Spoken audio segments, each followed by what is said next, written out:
আসসালামু আলাইকুম ওয়া রাহমাতুল্লাহ। কোরআন গবেষণা সিরিজের সূরা ফালাক এর দ্বিতীয় পর্বে আপনাদের স্বাগতম। প্রথম পর্বে আমরা জেনেছিলাম যে কুল আউযু বিরাব্বিল ফালাক, এখানে রব্বিল ফালাক, রবকে আল ফালাকের দিকে ইজাফত করা হয়েছে কেন। দুই নম্বরে জেনেছিলাম রব্বিল ফালাক সকালের রব, আল্লাহর অনেক সিফাতি নাম থাকার পরেও রব্বিল ফালাক সকালের রব, এই সিফাতটা এখানে আনা হয়েছে কেন। আজকে আমরা এই দ্বিতীয় পর্বে আমরা সূরা ফালাকের মধ্যে আরও অনেক রহস্য এবং বালাগাতি বিষয় রয়েছে, সেগুলো আমরা একটি একটি করে জানার চেষ্টা করব। তো এই সূরার মধ্যে আল্লাহ রাব্বুল আলামিনের কাছে আশ্রয় চাওয়া হয়েছে চারটা বিষয় থেকে। এক নম্বর হলো মিন শাররি মা খালাক, তিনি যা সৃষ্টি করেছেন তার ক্ষতি থেকে। দুই নম্বর হলো ওমিন শাররি গাসিকিন ইযা ওয়াকাব, রাতের ক্ষতি থেকে যখন রাত গভীর হয়। তিন নম্বর হলো ওমিন শাররি নাফাসাতি ফিল উকাদ, গিরাই ফুদানকারিনীর ক্ষতি থেকে।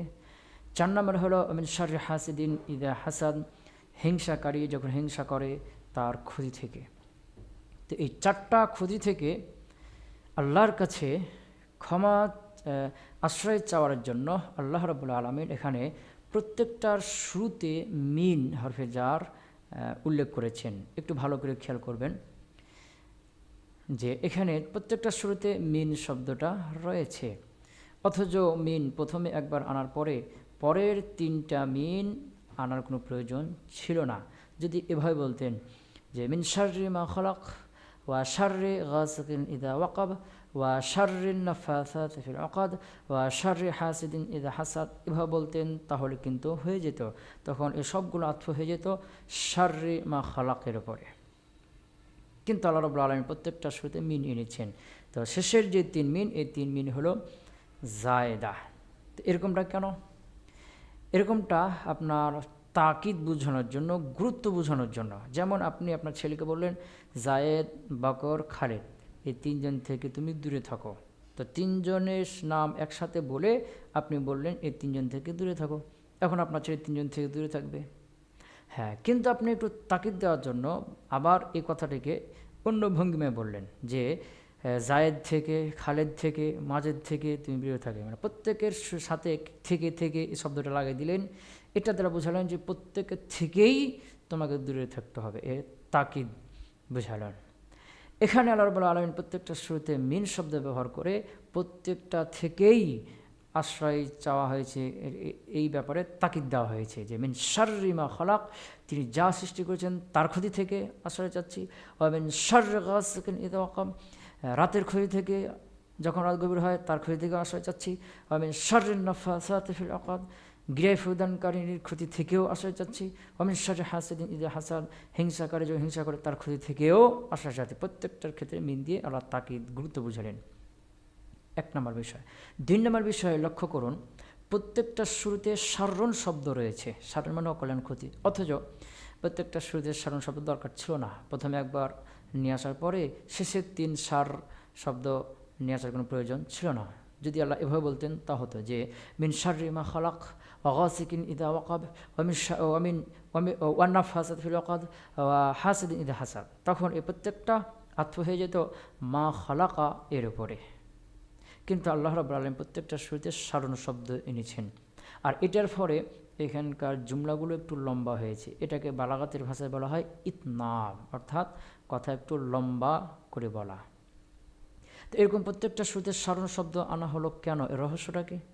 এর রহস্য হলো আপনার ভয়াবহতা বেশি বোঝানো এবং সমান ভয়াবহতা বোঝানো। যেমন আপনি একজনকে বললেন যে জায়েদ, আমর, বাকর তিনজনই খারাপ। তিনজনের নাম একসাথে বলার পরে একবার বলছেন খারাপ, এই তিনজনই খারাপ বোঝা হলো। কিন্তু এদের মধ্যে খারাপ কম বেশি তো হতে পারে, একজন বেশি খারাপ, কম খারাপ হতে পারে। হ্যাঁ, কিন্তু আপনি এই কথাটাকে এভাবে বললেন যে জায়েদও খারাপ, আমরও খারাপ, বাকরও খারাপ। তিনজনের সাথে খারাপ শব্দ লাগিয়ে আপনি বুঝালেন তিনজনেই বেশি পরিমাণের খারাপ এবং সমান পরিমাণের খারাপ।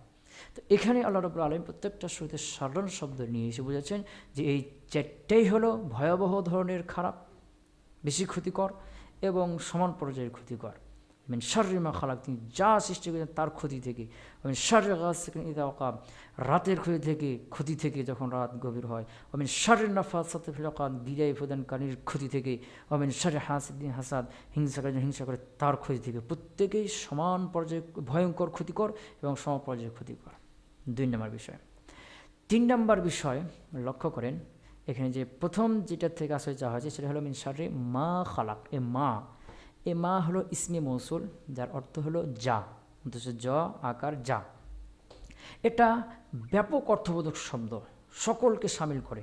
যেমন আমি বললাম এখানে যা টাকা আছে সব আমার, যা টাকা আছে, যা আছে মানে যত টাকা আছে, এখানে 1 টাকা 2 টাকা 4 আনা 5 আনা 1 লাখ 2 লাখ 5 লাখ যা আছে সবই আমার। তো এই যা শব্দটা বাংলাতে ব্যাপক অর্থ দেয়, এরকমই মা অর্থ হলো যা, এই মাটাও ব্যাপক অর্থ দিয়ে থাকে। যেমন মিন শাররি মা খালাক, তিনি যা সৃষ্টি করেছেন, যা মানে তার যত সৃষ্টি আছে, আপনার ছোট বড় দুর্বল শক্তিশালী দৃশ্য অদৃশ্য যত সৃষ্টি আছে সকল সৃষ্টির অকল্যাণ থেকে। এই মার বাইরে আর কোনো কিছুই নেই। 3 নম্বর বিষয়। 4 নম্বর বিষয়টি হলো খালাকা, এর মধ্যে হুয়া আছে, এর অর্থ হলো সে। এটা দ্বারা মার্জা হলো, উদ্দেশ্য হলো রব্বিল ফালাক, সকালের রব, অর্থাৎ মিন শাররি মা খালাক, তিনি যা সৃষ্টি করেছেন তার ভয় থেকে। তো তিনি বলতে কে? রব্বিল ফালাক, সকালের রব। এটার থেকে বোঝা গেল যে সকালের একজন রব আছেন। তো সকালের রব যিনি, সকল সৃষ্টির রব তিনি। রব একজনই, সকল সৃষ্টির রব আর সকালের রব একজনই। এমন না যে সকাল এক রব করেন আর আসমান জমিন সৃষ্টি, মানুষ সৃষ্টি, জিনভূত সৃষ্টি, বাঘ ভাল্লুক সৃষ্টি, এগুলো আর এক রব সৃষ্টি করেছেন, এরকম না। সকাল যিনি সৃষ্টি করেছেন, সকালের রব যিনি, সমস্ত সৃষ্টির রব তিনি একজনই। 4 নম্বর বিষয়। ইনশাআল্লাহ আজকে এ পর্যন্ত। আরও কিছু বালাগাতি এবং রহস্য বিষয় রয়েছে যেগুলো আমরা তৃতীয় পর্বে আলোচনা করব। ওয়া মা তাওফীক ইল্লা বিল্লাহ।